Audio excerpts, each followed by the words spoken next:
Beet ପାଇଁ ଆଉ ଚାଷ ହେଇପାରିବ ତ ହେଇପାରିବ ନା ସବୁ ବିଲରେ ବେଣା ହେଇଗଲାଣି ନା ଯେହେତୁ ଯେଉଁ ଫସଲ ପାଉଛନ୍ତି ସେ ଫସଲର MSPଟା ତ ଠିକ୍ ଭାବରେ ପାଉନାହାନ୍ତି ନା 50 ଟଙ୍କା 60 ଟଙ୍କା 80 ଟଙ୍କାରେ ଯେଉଁ ସାଧାରଣତଃ ଦଲାରୀମାନେ ନେଇଯାଉଛନ୍ତି ଫସଲ ଆମେ ଯାଇ କିଣିଲା ବେଳକୁ 100-200 ଟଙ୍କା ଦେଇ ଯାଇ କିଣୁଛୁ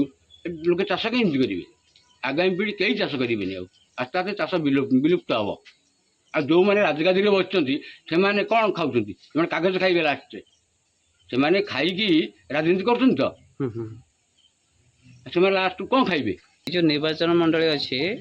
ଆଉ ଏଇ ଯୋଉ ଗାଁ ନାଁଟା କ'ଣ ଗୋଟେ ବରି ନିର୍ବାଚନ ମଣ୍ଡଳୀରେ ମେଦୁଆକୁଳ ଗ୍ରାମ ଆଜ୍ଞା ଗ୍ରାମ ହେଉଛି ମେଦୁଆକୁଳ ମେଦୁଆପୁର ମେଦୁଆକୁଳ ମେଦୁଆପୁର ମେଦୁଆକୁଳ ମେଦୁଆପୁର ଏଇ ଯୋଉ ଏପଟେ ଯୋଉ ଚାଷୀ କେତେ ପରସେଣ୍ଟ ଅଛନ୍ତି ଚାଷୀ ଚାଷୀ ଆମର 80% ଚାଷୀ 80% 80% ମାନେ ସମସ୍ତେ ଚାଷୀ ସମସ୍ତେ ଚାଷୀ ତ ଆଗାମୀ ପିଢ଼ି କ'ଣ ଚାଷ କରିବେ ଆଗାମୀ ପିଢ଼ି ଚାଷ କେମିତି କରିବେ ବର୍ତ୍ତମାନ ରାଜନୀତିରେ ଯେଉଁ ଦଳ ସବୁ ଆସୁଛନ୍ତି ଅଛନ୍ତି ମାନେ ଏଠି କେହି ଶୁଣୁନାହାନ୍ତି ରାଜନୀତି ଦଳ କୌଣସି ଦଳ ଆମ ଚାଷୀଙ୍କ କଥା ଶୁଣିବାକୁ ପ୍ରସ୍ତୁତ ନୁହନ୍ତି ମାନେ କୌଣସି ଦଳ ବି କୌଣସି ଦଳ ଶୁଣୁନାହାନ୍ତି ନା ବିଜେପି ଶୁଣୁଛି ନା ବିଜେଡ଼ି ଶୁଣୁଛି ନା କଂଗ୍ରେସ ଶୁଣୁଛି ନା କିଏ ଶୁଣୁଛି କୌଣସି ଦଳ ଚାଷୀଙ୍କ କଥା ଶୁଣିବାକୁ କେହି ପ୍ରସ୍ତୁତ ନାହାନ୍ତି ମାନେ ମାନେ ଆକ୍ଚୁଆଲି ଚାଷର କ'ଣ ସମସ୍ୟା କ'ଣ ଚାଷର ସମସ୍ୟା ହେଉଛି ଜମିକି ଜଳ ଯୋଗାଣ ଦେବା ଦୁଇରେ ହେଉଛି ଯେଉଁ ଉଦ୍ଭିଦ ଜଳ ହେଉଛି ତାକୁ ନିଷ୍କାସନ କରାଇବା ଯେଉଁ ଗେଟ୍ ହେଇଛି ବିରୂପା ଦୀପାଞ୍ଚଳ ଯେଉଁ ଗେଟ୍ ମାନେ ଘେରିବନ୍ଧ କରିଦେଲେ ଘେରିବନ୍ଧଟା ଉଦ୍ଭିଦ ଜଳ ରହିଲେ ପାଣି ବୁଡ଼ି ଯାଉଛି ଯେଉଁଟାକି ଉପରେ ବିଲ ଧାନ ଧୋଇ ଯାଉଛି ଜଳ ନିଷ୍କାସନ କରିବା ପାଇଁ ବ୍ୟବସ୍ଥା କିଛି ନାହିଁ ଆମେ ଯେତେ ପ୍ରକାର ଚେଷ୍ଟା କଲେ ମଧ୍ୟ ଟିଭି ଚ୍ୟାନେଲକୁ ସେ କଥା ଶୁଣିବାକୁ ପ୍ରସ୍ତୁତ ନୁହନ୍ତି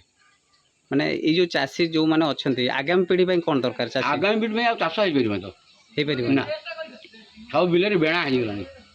ନା ଯେହେତୁ ଯେଉଁ ଫସଲ ପାଉଛନ୍ତି ସେ ଫସଲର MSPଟା ତ ଠିକ୍ ଭାବରେ ପାଉନାହାନ୍ତି ନା 50 ଟଙ୍କା 60 ଟଙ୍କା 80 ଟଙ୍କାରେ ଯେଉଁ ସାଧାରଣତଃ ଦଲାରୀମାନେ ନେଇଯାଉଛନ୍ତି ଫସଲ ଆମେ ଯାଇ କିଣିଲା ବେଳକୁ 100-200 ଟଙ୍କା ଦେଇ ଯାଇ କିଣୁଛୁ ଲୋକେ ଚାଷ କେମିତି କରିବେ ଆଗାମୀ ପିଢ଼ି କେହି ଚାଷ କରିବେନି ଆଉ ଆସ୍ତେ ଆସ୍ତେ ଚାଷ ବିଲୁପ୍ତ ହେବ ଆଉ ଯେଉଁମାନେ ରାଜଗାଦିରେ ବସିଛନ୍ତି ସେମାନେ କ'ଣ ଖାଉଛନ୍ତି ସେମାନେ କାଗଜ ଖାଇବେ ଲାଷ୍ଟରେ ସେମାନେ ଖାଇକି ରାଜନୀତି କରୁଛନ୍ତି ତ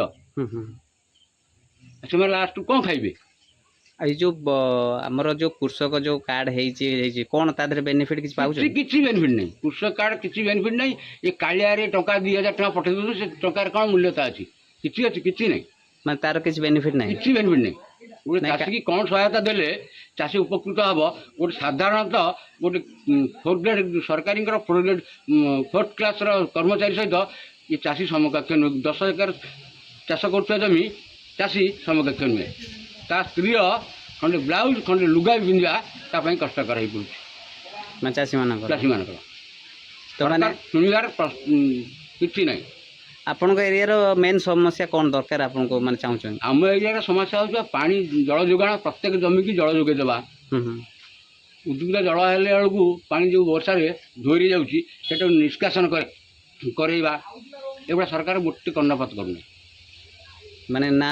କୌଣସି ଦଳ ବି କରୁନାହାନ୍ତି କୌଣସି ଦଳ ନାହିଁ ରାଜନୀତିର କୌଣସି ଦଳ କରିବାର ଇଏ କରୁନି ଯେଉଁ ଦଳ କରିବ ତାକୁ ଭୋଟ୍ ଦେବେ ଯେଉଁ ଦଳ କରିବ ଆମେ ତ ଭୋଟ୍ ଦେବୁ ଆଗେ କରିସାରୁ ଭୋଟ୍ ପାଇବେ ନାଇଁ ଏବେ ଇଲେକ୍ସନ୍ ସମୟରେ କିଛି ପ୍ରତିଶ୍ରୁତି ଦେଇନାହାନ୍ତି ସେ ପ୍ରତିଶ୍ରୁତି କିଛି ମୂଲ୍ୟ ନାହିଁ ପ୍ରତିଶ୍ରୁତି ହେଉଛି ପାଣିର ଗାର ଏ ପ୍ରତିଶ୍ରୁତି ହେଉଛି ପାଣିର ଗାର ମାନେ କିଛି ହେଉନାହିଁ କିଛି ହେଉନି କିଛି ନାହିଁ ତାହେଲେ ଆପଣଙ୍କର ଆଶାରେ କ'ଣ ମାନେ ଆଗାମୀ ଚାଷୀ ରହିବେ ନା ରହିବେନି ଆଗାମୀ ବଂଶଧର ପିଢ଼ି ବୋଧେ ଚାଷ ଛାଡ଼ି ଦେଇକିରି ଦାଦନ ଖଟିବାକୁ ଯିବେ ବାହାର ଜିଲ୍ଲାକୁ ଦାଦନ କରୁଛନ୍ତି ଏଠି ବି ବହୁତ ଲୋକ ଯାଇ ମାନେ ଭୁବନେଶ୍ୱରରେ ସିମେଣ୍ଟ ଇଟା ବାଲି କାମ କରୁଛନ୍ତି ନାଇଁ ଚାଷୀମାନେ ବା କ'ଣ ଷ୍ଟ୍ରାଇକ୍ କରିଥିଲେ କ'ଣ ଯାଇକି ନବୀନ ନିବାସ ଯାଇକି କ'ଣ ଯାଇଥିଲେ ମଝିରେ ଯାଇଥିଲେ ବା ନବୀନ ଗୋଡ଼େଇ ଦେଲା କହିଲା ଭୁବନେଶ୍ୱର ଚାଷୀକୁ ପୁରେଇ ଦେବାନି ପଳେଇ ଆସିଲୁ ସେତେବେଳେ ଥିଲେ ସୌମ୍ୟରଞ୍ଜନ ପଟ୍ଟନାୟକ ଥିଲେ ଶେଷଦେବ ନନ୍ଦ ଥିଲେ ଅକ୍ଷୟ କୁମାର ଥିଲେ ଆମକୁ ଗୋଡ଼େଇଲେ ଆମେ ପଳେଇ ଆସିଲୁ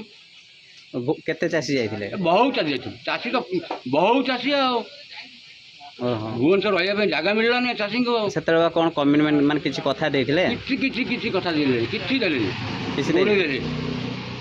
ତାପରେ ଚାଷୀ ଏଠି ଆମର ଯେ ନେତା ଅଛନ୍ତି ତାଙ୍କୁ ପୋଲିସ ଆସିକି ବାରମ୍ବାର ଆରେଷ୍ଟ କରୁଛି ରାତି ଅଧରେ ଟିକେ ଆନ୍ଦୋଳନ ହେଲେ ସେଠି ଗୋଟେ ମାଧବାନନ୍ଦ ଶାନ୍ତି ଅଛି, ତାକୁ ଆରେଷ୍ଟ, ଗୋଟେ ବଲ୍ଲଭ ଜେନା ତାକୁ ଆରେଷ୍ଟ, ତା ଘରେ ଶୋଇଥିବ ତାକୁ ଉଠେଇ ନେଇ ପଳେଇବେ। ସିଏ ଡରେ ଆଉ କାହା ନାଁ କୁହନ୍ତି, ଆମ ନାଁ ତା ନାଁ କାହାକୁ କୁହନ୍ତି। ଇଏ ହେଉଛି ସରକାରଙ୍କର କାର୍ଯ୍ୟକ୍ରମ ଆମ ପାଇଁ, ଚାଷୀଙ୍କ ପାଇଁ। ମାନେ ଏଇ ଯେଉଁ ନିର୍ବାଚନ ସମୟରେ ଯେଉଁମାନେ ସବୁ ଭୋଟ ଦେଉଛନ୍ତି ଭିତରିଆ ଯେଉଁ ପଇସା ପତ୍ର ନେଇକି, ସେ ବିଷୟରେ କ'ଣ କହିବେ? ଆରେ ଭୋଟ ତ ହେଉଛି ମଦ ମାଂସ ଆଉ ଟଙ୍କାରେ। ଯାହାକୁ ସାଧାରଣତଃ ଲୋକ ଭୋଟ ଯିଏ ମଦ ଖାଇଲା, ଯାହାର ଟଙ୍କା ଆବଶ୍ୟକ ତାକୁ ଟଙ୍କା ଦେଲେ ସେ ଭୋଟ ଦେଲା, ଯାହାର ମଦ ଆବଶ୍ୟକ ସେ ମଦ ଦେଇକି ଭୋଟ ଦେଲା, ଆଉ ଯାହାର ଅର୍ଥନୀତି ଲାଗୁ ଚାଲିଛି ଆଉ କ'ଣ। କିନ୍ତୁ ମେନ୍ ସମସ୍ୟା ଦୂର ମେନ୍ ସମସ୍ୟା ଦୂର ହେବାର କୌଣସି ପ୍ରଶ୍ନ ନାହିଁ। ଏ ଗୋଟେ ବ୍ୟବସାୟ ଭିତ୍ତିକ ରାଜନୀତି ଚାଲିଛି। ରାଜନୀତିଟା ଗୋଟେ ବ୍ୟବସାୟରେ ପରିଣତ ହେଇଛି। ପ୍ରକୃତ ରାଜନୀତିଟା ଲୋକଙ୍କ ସେବା ପାଇଁ କରାଯାଉ ନାହିଁ। ଆପଣ ଏରିଆରେ ବା ସେଇ ଆପଣଙ୍କ ଚାଷୀ ଭାଇ କିଏ ଜଣେ ଛିଡ଼ା ହେଇଛନ୍ତି? ସେ ନିମେଇ ବାବୁ ଠିଆ ହେଇଛନ୍ତି। ଚାଷୀ ଭାଇ ଠିଆ ହେଲେ ସେଭଳି ଆମର ସଂଗଠନ ହେଇପାରୁନି। ଯେଉଁଟାକି ଆମର ସଂଗଠନ ହେଲେ ଆମେ ଏକାଥରେ ଭୁଷୁଡ଼ି ଦିଅନ୍ତୁ, ସରକାରକୁ ଏକାଥରେ ତଳି ଧରାଇ ଦିଅନ୍ତୁ, କିନ୍ତୁ ସେଇଟା କରିପାରୁ ନାହୁଁ। କରିବୁ, ଆସ୍ତେ ଆସ୍ତେ କରିବୁ, ଚେଷ୍ଟା କରିବୁ, ଆଉ କ'ଣ ହେବ, ଆସ୍ତେ ଆସ୍ତେ ହେବ, ହେବନି କାହିଁକି? ଆମେ କରିବୁ ନା, ଚେଷ୍ଟା କରିବୁ। ଆଉ 5 ବର୍ଷ ଲାଗୁ 10 ବର୍ଷ ଲାଗୁ ଆମେ କରିବୁ ନା ଚାଷୀକି। ଆମେ ଯେତେବେଳେ ଆମ ଭେଳା ବୁଡ଼ି ଯାଉଛି ଆମେ ପୁଣି ନିଶ୍ଚିନ୍ତ ଚେଷ୍ଟା କରିବୁ ନା।